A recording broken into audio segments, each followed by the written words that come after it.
Colorado's most prominent Republican joins the effort to overturn the presidential election and have Congress, not voters, pick the president.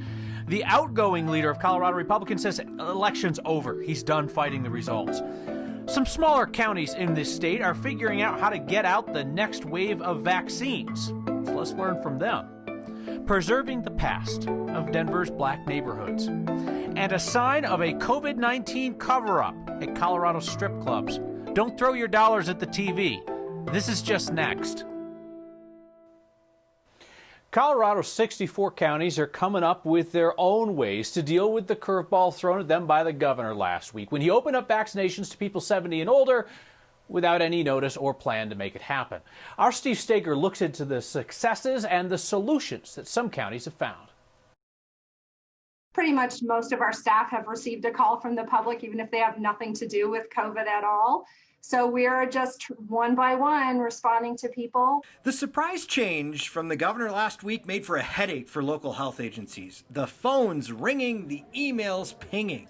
Boulder County Health spokeswoman Shauna Gassettis had an idea to give herself a breath and give the people calling some comfort. What I heard from community members all during the weekend was that they really just wanted to know that they're going to know. She created this form for people in Boulder County. Go here, enter your name and email and what vaccine priority level best suits you, and Boulder County will write you back when it's your turn. All it will be is an email message that tells folks where to go. Gassettis says it'll be a little while before they can offer the shot to the 70-plus group. We are going to partner with pharmacies, and we're just moving that up really rapidly. Up in Eagle County, they started signing up people for 70-plus shots this morning. We probably were full on appointment slots online, within 5 minutes of launching the website.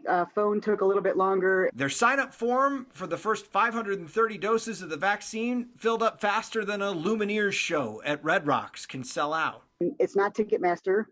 We don't have the ability to put in, once you start, you get 2 minutes to fill the reservation. We're hoping to offer another round of clinics again next week, but it'll be dependent on vaccine that we receive. Down here at the bottom of the hill, we asked Denver's health department and the Tri-County Health Department. Both tell us that they are still working on plans to get the vaccine to this 70 or over group. Tri-County Health told us it could take another 3 to 4 weeks for them to actually get the vaccine to the rest of the healthcare workers and first responders who are also in that list before they start reaching out to the 70 plus. We did hear, though, that a lot of health departments are telling folks that if you are a patient inside a hospital system, your hospital system might reach out to you and say, we have extra vaccine and we can get you in to get you vaccinated if you are in that group of 70 plus. Kyle. So to take people inside our process a little bit, Steve, if there's something in particular that you want to talk about when your story's done, you'll put little notes into the scripts. And I laughed at today's note because it reminded me of one of those old T-shirts that's like, like, ask me about my whatever. And you wrote, ask me about New Mexico. So here I am on the television asking you about New Mexico. How are they doing? Because you have absolutely no idea what that means, and I probably should have put a little bit more in there. New Mexico has something similar to what Boulder County is doing, although it's a bit more robust. So New Mexico is actually letting people register to say, I'm in this category, and you provide proof that you're in that category. They let you know when your turn is up. They even give you the opportunity in that state on that website to register for an appointment to get the vaccine. Right now, all Colorado has is a hotline that you can call to get information. I have a feeling, as we've seen with many other things during the course of this pandemic, when you watch what other states do, you might start to adapt certain things in your state. Sure, why not? Lessons learned. Well, now I know why you were so jazzed to talk about New Mexico. You even put in little exclamation points. I mean, all right, Steve. I love New Mexico. Get it. So, yeah. Well, there you go. All right. Well, Steve Stager, angling for a job with a station in New Mexico. Thank you, sir. Want to check on our current state of play numbers across the state in terms of the pandemic. There are 924 people in Colorado's hospitals who have COVID-19 confirmed cases. That patient count crept up by 16 people in a day. For some perspective, though, a week ago, Colorado had just fewer than 1,100 people hospitalized with the virus. Our positivity rate seems to have stagnated after weeks of declines in December. The current positivity rate, tests coming back hot, 8.1%. 7-day average for positivity is 7.7%. Our daily case count has been slowly going up over the last week or so. Yesterday, Colorado added 1,849 cases.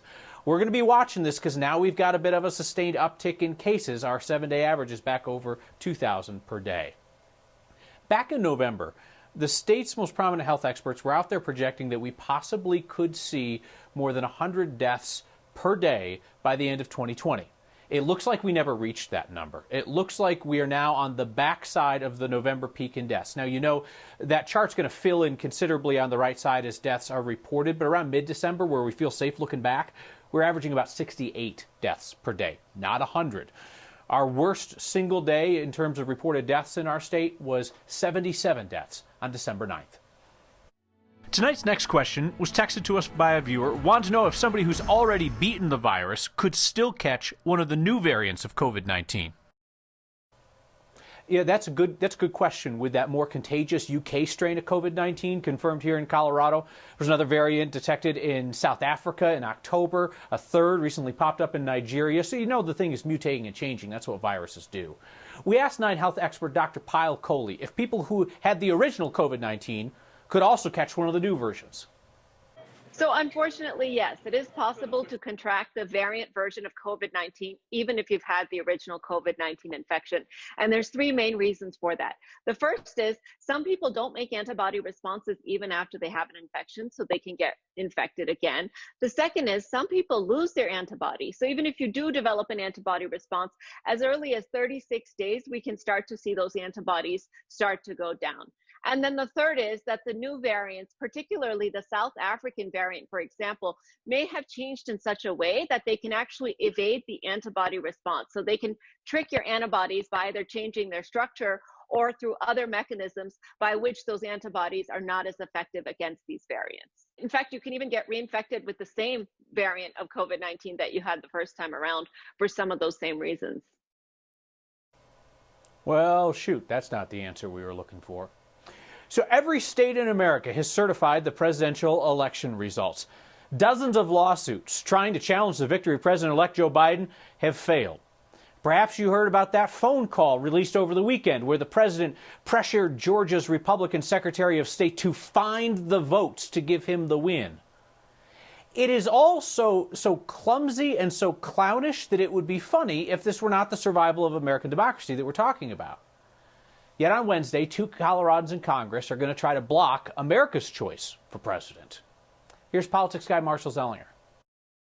In a tweet this morning explaining why he will challenge the Electoral College results on Wednesday, Republican Congressman Doug Lamborn, who represents the 5th Congressional District, wrote, "My constituents deserve to know that the 2020 election was free of fraud." On Christmas Eve, Republican Congresswoman Lauren Boebert tweeted that she will object to the Electoral College results. The electors have already voted. There are no electors who have voted faithlessly and whose ballots are in dispute right now. Democratic Attorney General Phil Weiser points out that Congress can debate if they'll count the votes of electors who went rogue and cast a different vote than the candidate who won that state.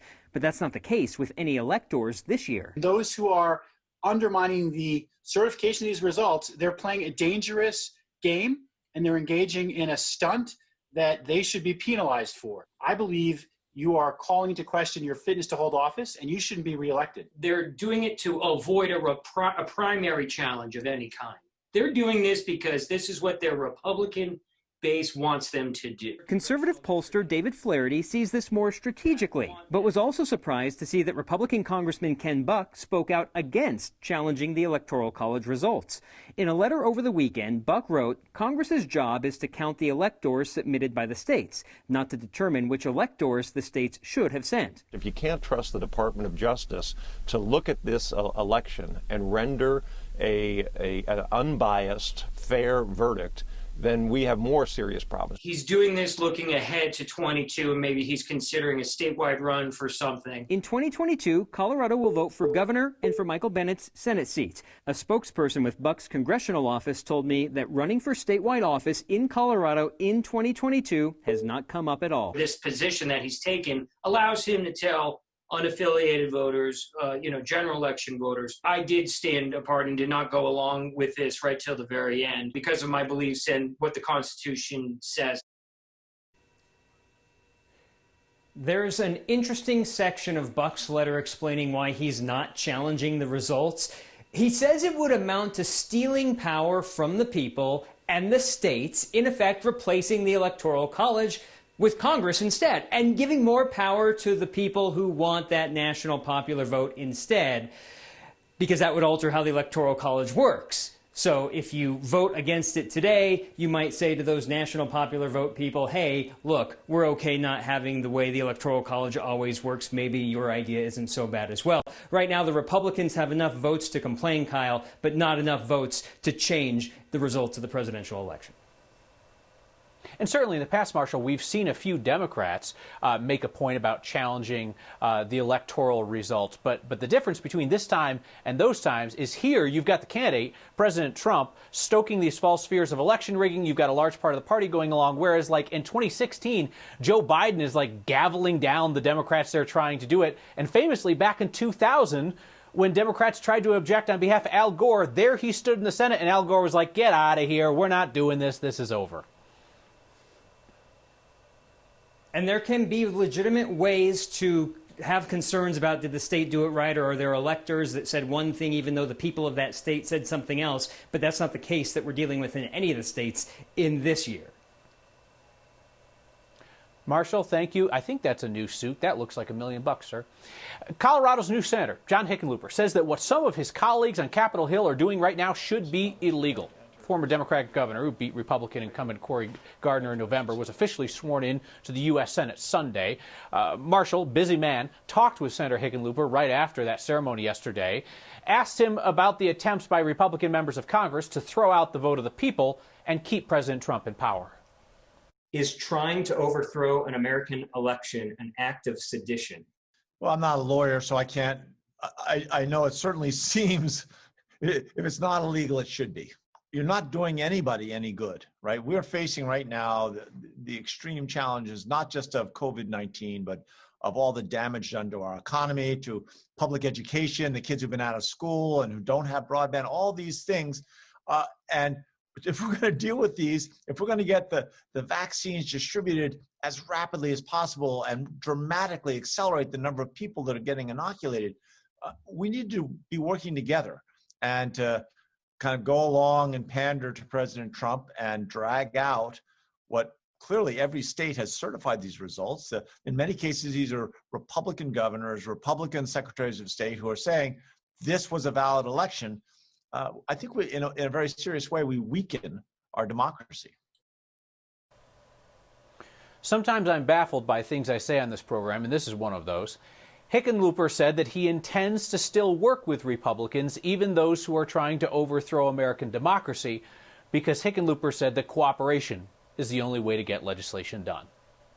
Colorado's new congresswoman is getting the attention she's been seeking. Police will be in touch to make sure she understands gun laws. And a Coloradan who moved out of state looked back and did not like what he saw. And what happened was I just re-tapped myself into that passion that I had so many years ago, and it's just been rolling ever since. His effort to preserve Denver's history from afar. Next.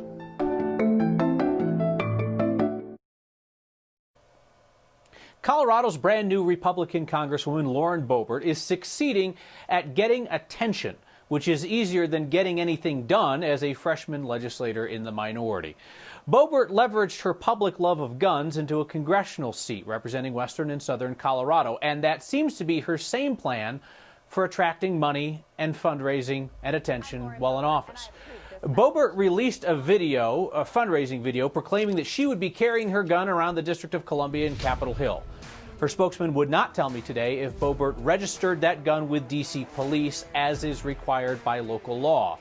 D.C.'s police chief said at a press conference today that he will be reaching out to Boebert's office to make sure that she understands D.C.'s gun laws, and said that she would face the same penalties as anyone else if she's caught with a gun on the streets of D.C.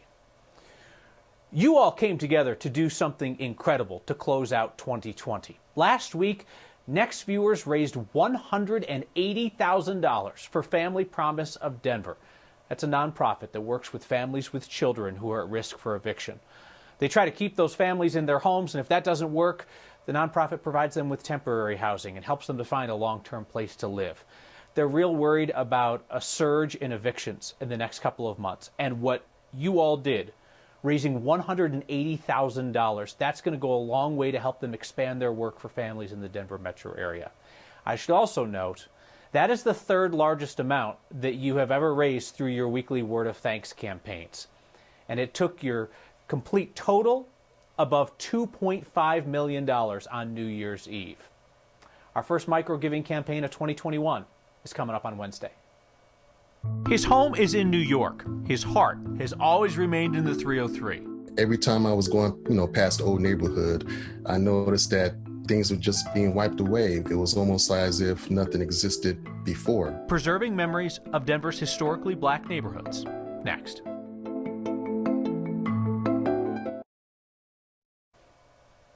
The neighborhoods in Northeast Denver have been changing over the last few decades. Change noticed, memories preserved by a social media group intent on remembering Black Denver.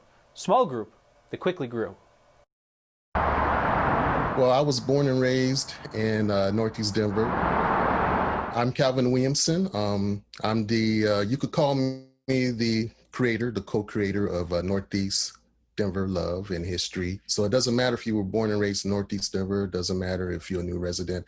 It's all about maintaining the history of East Denver. On the block that I grew up on, it's down to 2 families left that's were original to the neighborhood. One of the major ills of a growing city is at times things will be erased, removed, and I want to make sure that there was still some kind of historical integrity about East Denver. I could spend hours going through photographs, and it all goes back to my childhood. And what happened was I just re-tapped myself into that passion that I had so many years ago, and it's just been rolling ever since. Bernice McLeod, he's the ultimate icon for East Denver. He's the one that actually recorded history. He has so much pride in his photographs that he continued to use the same old camera that he used in the 1930s and 40s, all the way into the 1980s. Every time I was going, past the old neighborhood, I noticed that things were just being wiped away. It was almost as if nothing existed before. It's about the legacy of families that had no choice but to live in East Denver. And I just want to make sure that that history will not disappear, that the history will be maintained. Everyone has a certain kind of curiosity. And I think that curiosity will draw them in. And that's the beautiful thing about the Northeast Denver Love Facebook group. It's an ongoing education, ongoing love. It's a beautiful thing. Beautiful photos right there. Well, we continue to do vital journalism around here, looking at how the pandemic is impacting strip clubs. Keep the singles in your pocket. Family Show returns next. It's a sign. There's a cover-up tied to the pandemic. The sign outside PT's Show Club in Denver says, "Sorry, we're clothed." The strip club is temporarily closed and will reopen when COVID restrictions are lifted, spun in the air, and tossed onto the stage. Teresa writes in, "Kyle, you're a dope. Shameful. Gave up on you a long time ago. I pray for you as you are lost." Appreciate the prayers, Teresa. Bless your heart.